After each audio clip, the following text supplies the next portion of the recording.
касыр намаз жөнүндө толук айтып коюңузчу. Сүннөт окулабы же 2 рекет кылып эле окулабы? Бардык намаздар. Ар кимдер ар кандай угуп келип жатабыз. Угуп билбей калдым. Кантип окушту?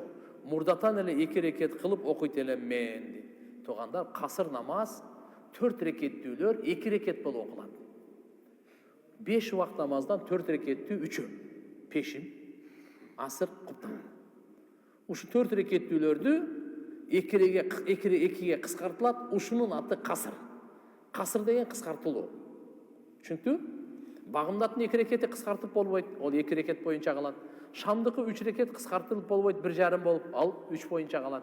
А пешимдин фарызын, асырдын фарызын, куптандын фарызын 2 рекет кылып окуйсуз. Мусафирларга ушул. Өкүм ушундай. Бизде касыр кылып оку Ханафи мазхабта азимат деп коет. Рухсат эмес да. Мындайча айтканда сөзсүз 2 рекет кылып окушубуз керек. Эгерде 4 окусаң күнөөкөр болосуң деген сөз. 4 окусаң күнөөкөр болуп каласың. Башка мазхабтарда андай эмес, бирок бизде ушундай катуу.